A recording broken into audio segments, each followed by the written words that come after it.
Hi all, welcome to Blasters arena. ഗംഭീരം, അതിഗംഭീരം ഒരു മികച്ച വിജയമാണ് ഇന്ന് കേരള ബ്ലാസ്റ്റേഴ്സ് സൂപ്പർ കപ്പിൽ സ്വന്തമാക്കിയിട്ടുള്ളത്.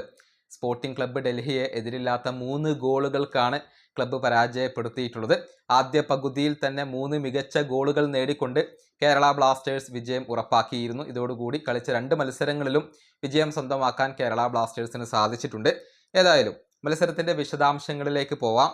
മത്സരത്തിന്റെ സ്റ്റാർട്ടിംഗ് 11-ൽ 2 മാറ്റങ്ങളായിരുന്നു പരിശീലകനായ ഡേവിഡ് കാറ്റ്ല വരുത്തിയിരുന്നത്. അതായത് വിപിനും ഡാനിഷും ഉണ്ടായിരുന്നില്ല.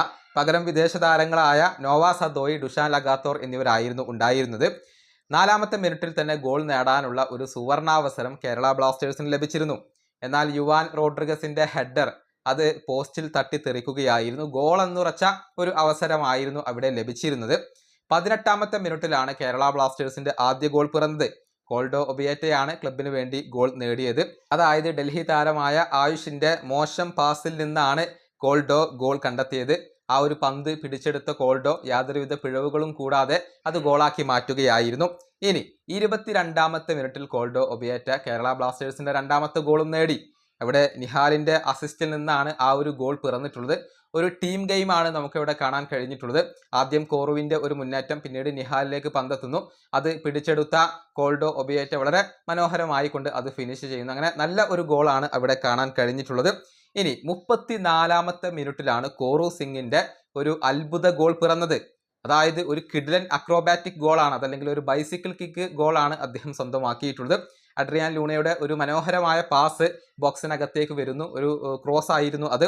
അതൊരു അക്രോബാറ്റിക് ഷോട്ടിലൂടെ കോറു സിംഗ് ഗോളാക്കി മാറ്റി എന്നുള്ളതാണ്. ലൂണയുടെ പാസിനും കോറുവിന്റെ ഫിനിഷിങ്ങിനും നമ്മൾ മുഴുവൻ മാർക്കും അവിടെ നൽകേണ്ടതുണ്ട്. ആദ്യ പകുതിയിൽ 3 ഗോളുകളുടെ ഒരു ലീഡാണ് കേരള ബ്ലാസ്റ്റേഴ്സ് സ്വന്തമാക്കിയത്. ഈ 3 ഗോളുകൾ തന്നെയാണ് ബ്ലാസ്റ്റേഴ്സിന് വിജയം സമ്മാനിച്ചിട്ടുള്ളതും. ഇനി 47-ാമത്തെ മിനിറ്റിലേക്ക് വരുമ്പോൾ ഒരു കിടിലൻ മുന്നേറ്റം നിഹാൽ വിങ്ങിലൂടെ നടത്തിയിരുന്നു. മികച്ച ഒരു ക്രോസ് ആണ് അദ്ദേഹം നൽകിയത്. നോവ അത് ഷോട്ട് തീർത്തു, പക്ഷെ അത് ലക്ഷ്യം കാണാൻ കഴിഞ്ഞില്ല. തൊട്ടു പിന്നാലെ ഡൽഹി ഒരു കൗണ്ടർ അറ്റാക്ക് നടത്തിയിരുന്നു. അവിടെ സമയോചിതമായി കൊണ്ട് ഇടപെട്ടത് മറ്റാരുമല്ല, അത് പ്രതിരോധ നിര താരമായ സഹീഫാണ്. ഇനി 55-ാമത്തെ മിനിറ്റിൽ അഡ്രിയാൻ ലൂണ, സന്ദീപ് എന്നിവരെ പിൻവലിച്ചുകൊണ്ട് വിപിൻ, അതുപോലെ തന്നെ ഐബൻ എന്നിവരെ ഡേവിഡ് കാറ്റ്ല കൊണ്ടുവന്നു. 2-ാം പകുതിയുടെ തുടക്കത്തിൽ കൂടുതൽ ഓർഗനൈസ്ഡ് ആയിക്കൊണ്ട് കളിക്കാൻ ഡൽഹിക്ക് കഴിഞ്ഞു എന്നുള്ളത് ഒരു വസ്തുതയാണ്.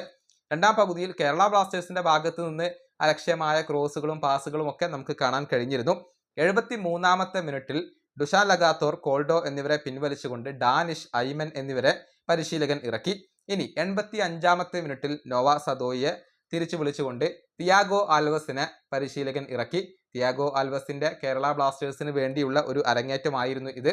87-ാമത്തെ മിനിറ്റിലാണ് ഡൽഹിയുടെ ഒരു തകർപ്പൻ മുന്നേറ്റം ഉണ്ടായിരുന്നു. ഒരു ഷോട്ട് തീർത്തു, പക്ഷെ നോറ ഫെർണാണ്ടസ് അത് സേവ് ചെയ്തുകൊണ്ട് രക്ഷപ്പെടുത്തി എന്നുള്ളതാണ്. മത്സരത്തിന്റെ ഏറ്റവും അവസാനത്തിൽ തിയാഗോ ആൽവസിന്റെ ഒരു ഫ്രീ കിക്ക് ഉണ്ടായിരുന്നു. അത് പോസ്റ്റിൽ തട്ടിത്തെറിക്കുകയാണ് ചെയ്തിട്ടുള്ളത്. 2-ാം പകുതിയിൽ കേരള ബ്ലാസ്റ്റേഴ്സിന് ഗോളുകൾ ഒന്നും നേടാൻ കഴിഞ്ഞില്ല എന്നുള്ളത് ഒരൽപ്പം നിരാശ നൽകുന്ന ഒരു കാര്യമാണ്. ഏതായാലും കളിച്ച 2 മത്സരങ്ങളിലും വിജയം നേടാൻ ക്ലബിന് ഇപ്പോൾ കഴിഞ്ഞിട്ടുണ്ട്. ഇനിയിപ്പോൾ അവസാന മത്സരത്തിൽ അത് മുംബൈ സിറ്റിയാണ് കേരള ബ്ലാസ്റ്റേഴ്സിന്റെ എതിരാളികൾ. ഈ വീഡിയോ അവസാനിപ്പിക്കുന്നു. അടുത്തൊരു വീഡിയോ കാണാം.